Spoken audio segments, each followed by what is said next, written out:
namaste. Namaste, namaste, namaste. And it means, you tell me, The divine in me recognizes the divine in you. The divine in you recognizes the divine in me. So we recognize each other as part of this cosmic creation, don't we? That's really what we're saying here. We recognize, to remind ourselves, the problem and the reason why we suffer.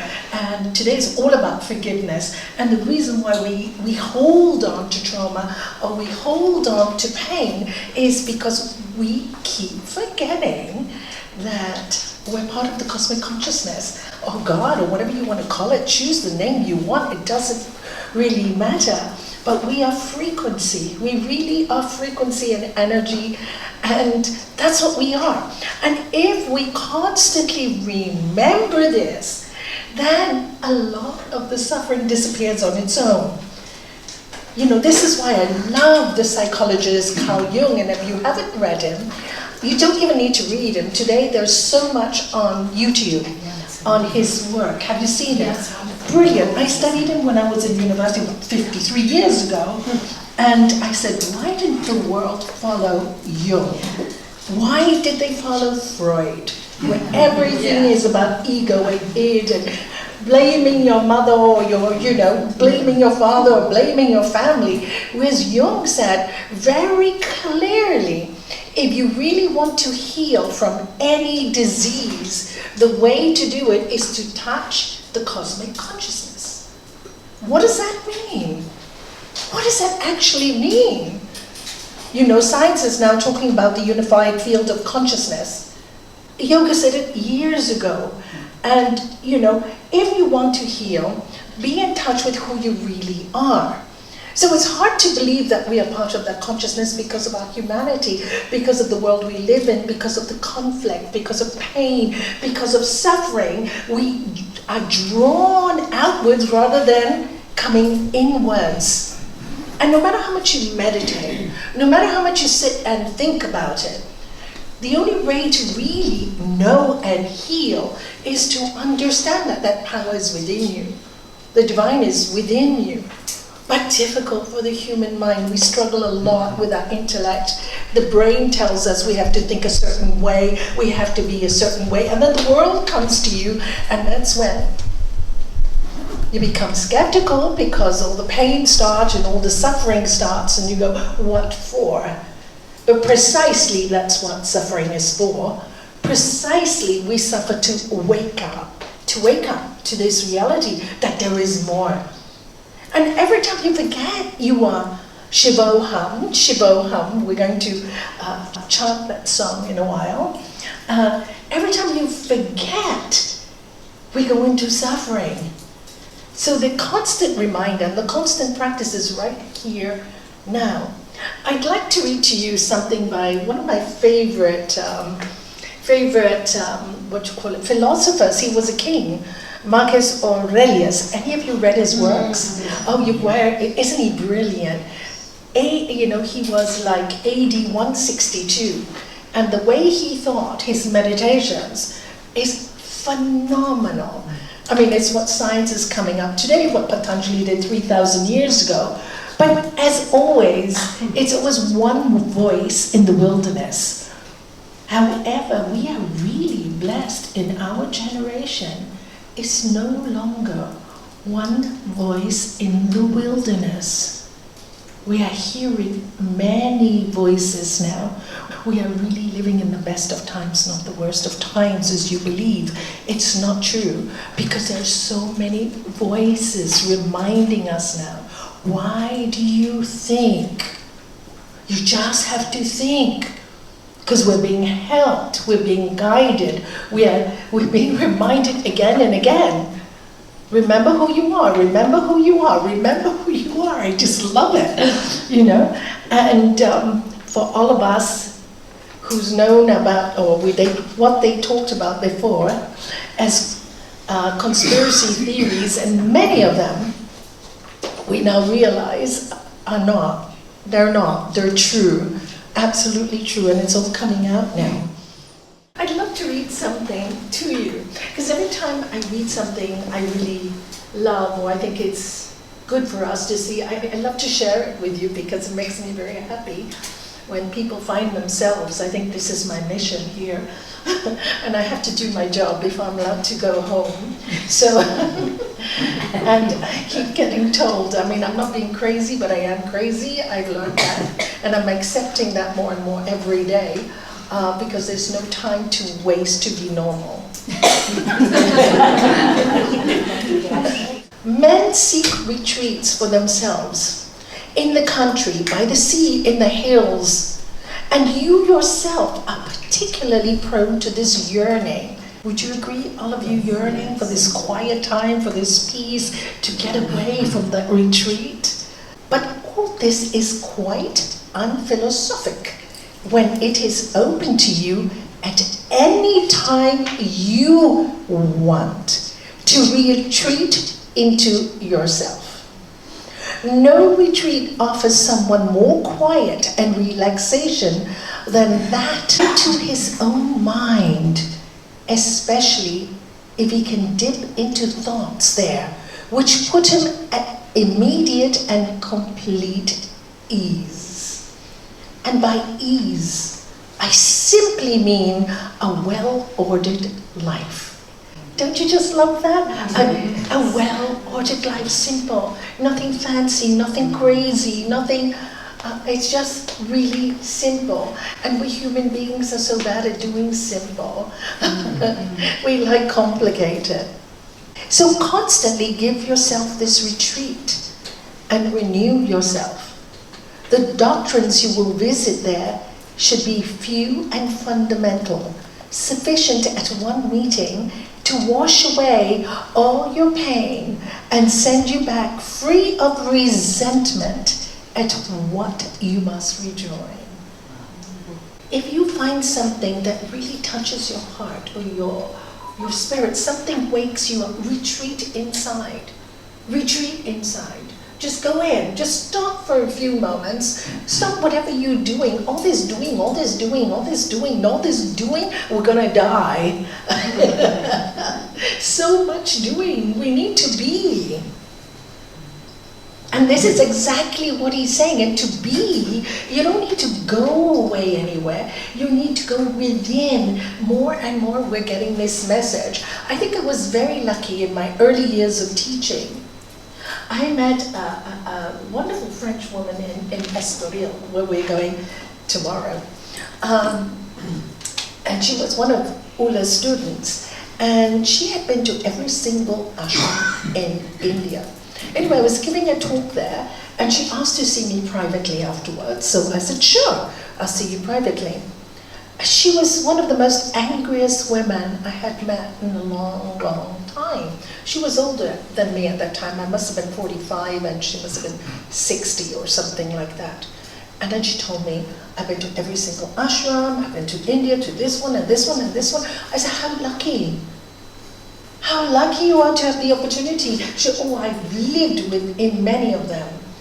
And I go, but tell me, after living in all of them, why are you so angry? I don't understand. I'm confused, you know. You know much more than I do. You've been to more ashrams than I have. I've been to 5 or 6, but you've been to like 20. You said you've lived in India for 10 years. Why are you so upset? And she goes, well, in the ashram, they should know better. And it was, this ashram, this was wrong. That ashram, that was wrong. That ashram, that was wrong. Everything was wrong. And I just said to her, if everybody was wrong, could it be something wrong with your thinking?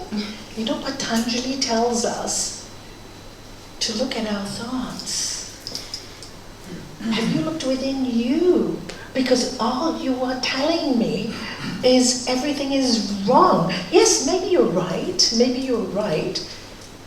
But my question to you is, you going to another ashram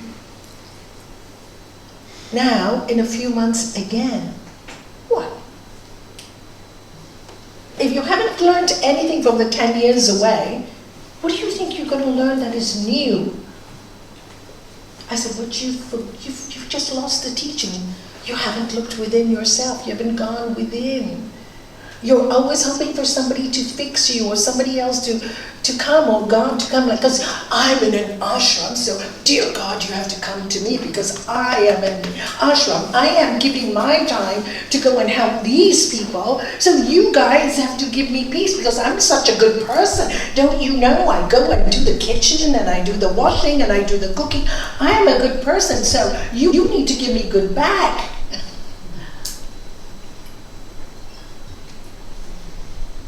Nobody owes us any favor. It's what's in the mind. I always remember this story, and I'm sure many of you might know of this story because it's one of my favorite stories.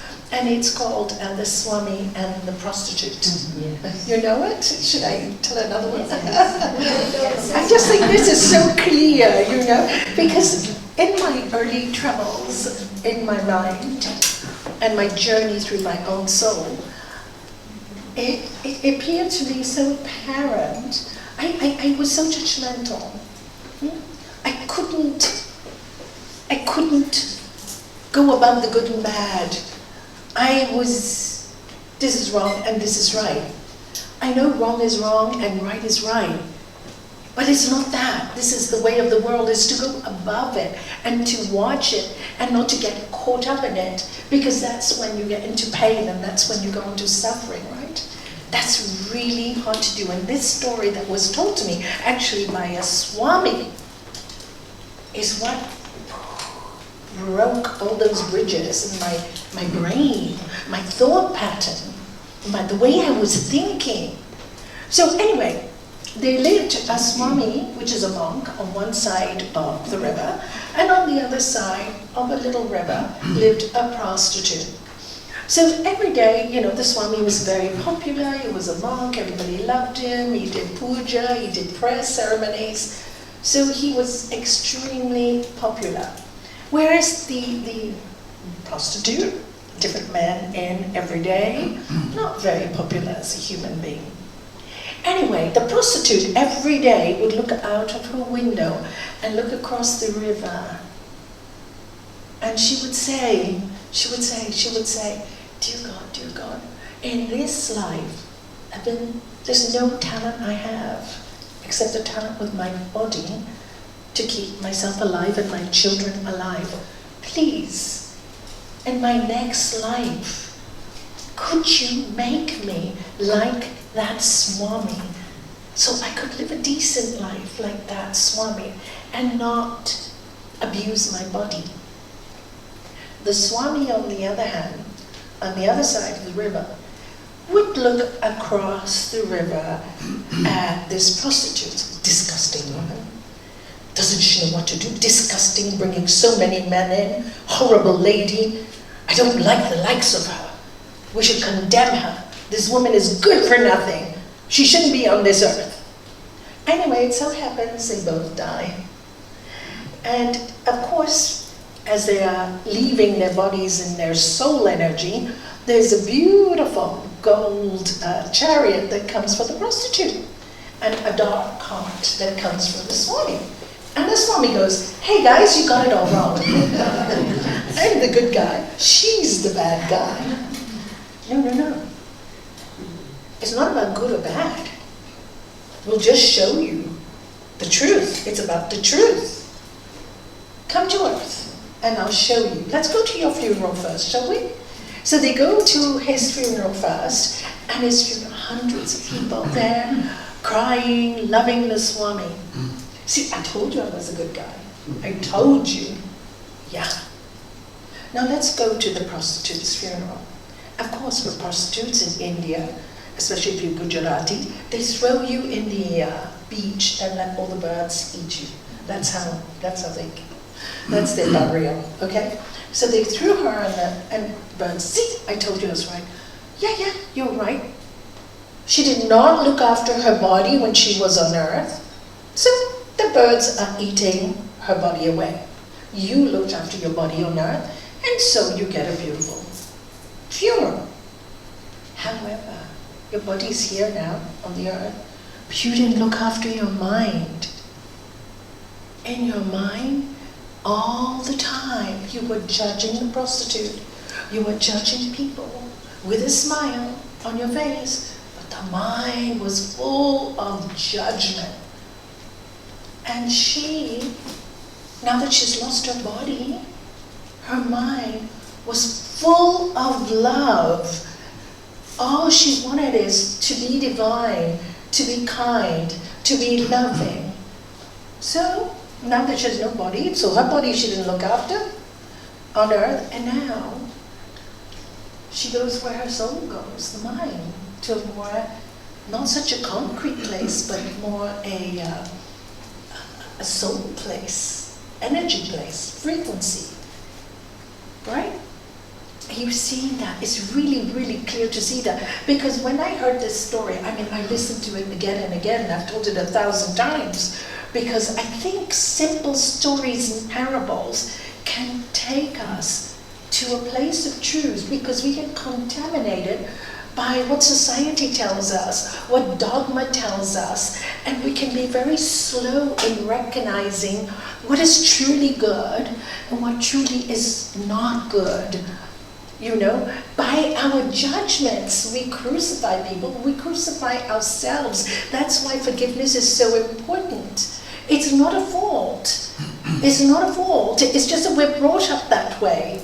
You know, you do something wrong, you're guilty for the rest of your life. People don't let you forget it. And even if you change, they will still remember it. Because that's human nature.